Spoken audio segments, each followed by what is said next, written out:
Praise the lord. దేవునికి స్తోత్రం. క్రీస్తునందు ప్రియ సహోదరి సహోదరులారా, మన ప్రభును రక్షకుడునైన యేసుక్రీస్తు నామములో మీకు వందనములు తెలియజేయుచున్నాము. ఈ ఉదయకాలపు సమయమందు ప్రభు మిమ్మల్ని అత్యధికముగా దీవించి ఆశీర్వదించి నడిపించి బలపరచునుగాక. ఈ దినము యొక్క వాగ్దానము, నేను దప్పిక గలవాని మీద నీళ్లను, ఎండిన భూమి మీద ప్రవాహ జలములను కుమ్మరించెదను. నీ సంతతి మీద నా ఆత్మను కుమ్మరించెదను.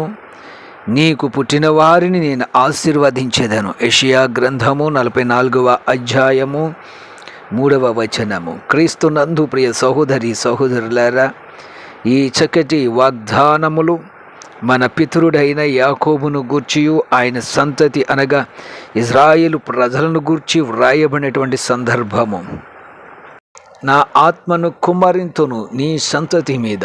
ఈ వాగ్దానమును మనము చూచినట్లయితే అపోస్తల కార్యముల గ్రంథము 2వ అధ్యాయములో ఈ వాగ్దానం యొక్క నెరవేర్పు నెరవేర్చబడింది. యోవేలు ప్రవచనం ప్రకారం అపోస్తల కార్యం 2:17లో అంత్యదినములందు నా ఆత్మను కుమ్మరింతును అను మాట నెరవేర్చబడింది. ప్రియమైనటువంటి దేవుని బిడ్డలారా, దేవుని ఆత్మ చేత నడిపించబడడం మనకు చాలా అవసరమన్నది బైబిల్ గ్రంథం మనకు తెలియజేస్తున్నది. ఆయా కాలములయందు ఆయా సందర్భములయందు దేవుడు ఆత్మ ద్వారా పాత నిబంధన కాలములో తన ప్రజలైనటువంటి ఇజ్రాయేలీలతో మాట్లాడి ఉన్నాడు. పాత నిబంధన కాలమందు ఆత్మ దిగి రావటం, మరలా వెళ్ళిపోవడం. అయితే కృత నిబంధన కాలమందు కుమ్మరింపు అనగా ఆత్మ మనలో నివసించడం, మనిషిని యొక్క హృదయములో పరిశుద్ధాత్మ నివసించడం, వారిలో నేను నివాసం చేసేదను అని దేవుని యొక్క వాక్యం తెలియజేస్తుంది. ప్రియమైనటువంటి వారి ఈ అంచె దినములయందు ఆత్మ మన మీద కుమ్మరింపబడుతుంది. అంతేకాకుండా నీకు పుట్టిన వారిని నేను ఆశీర్వదించేదను. దేవుని ప్రజలు ఇశ్రాయేలుతో చెప్తున్నాడు, ఆత్మను కుమ్మరిస్తాను, నీకు పుట్టిన వారిని నేను ఆశీర్వదిస్తాను. ప్రియ దేవుని బిడ్డలారా, మీరు ఆత్మచేత అభిషేకించబడిన వారైతే, ఆత్మ కుమ్మరింపు కనుక మీ జీవితాల్లో జరిగినట్లయితే దేవుడు మిమ్మల్ని కూడా ఆశీర్వదించనై ఉన్నాడు. నీకు పుట్టిన వారిని ఆశీర్వదిస్తాడు, నీ సంతతిని ఆశీర్వదిస్తాడు, నీ సంతతిని దప్పిగొననీయుడు, నీ సంతతి మీద ప్రవాహ జలాలను కుమ్మరిస్తాడు. ప్రియమైనటువంటి వాక్యం వింటున్న దేవుని బిడ్డలారా, ఈ దినము ప్రార్థన చెయ్యండి, ప్రభు సన్నిధిలో విజ్ఞాపన చేయండి, ప్రభు సన్నిధిలో మీరు ప్రార్థించండి.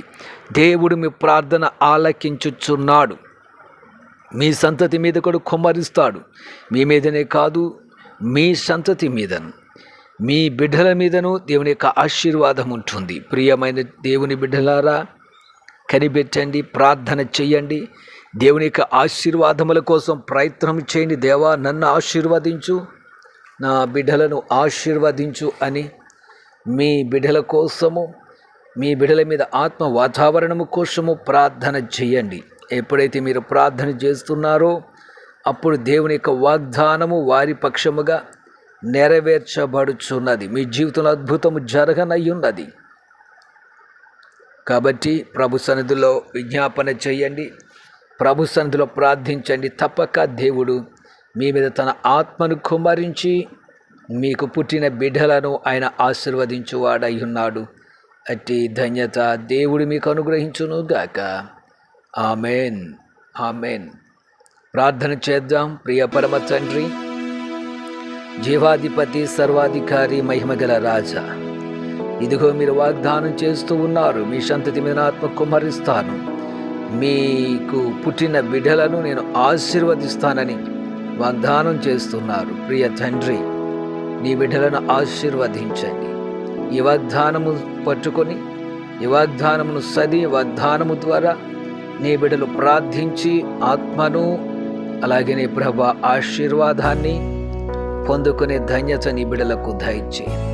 ఈ దినమునకు ప్రత్యేకమైన దీవెన ఆశీర్వాదాలతో మీరు నింపి నడిపించమని యేసు నామమున అడుగుచున్నాము తండ్రి. Amen, amen, amen.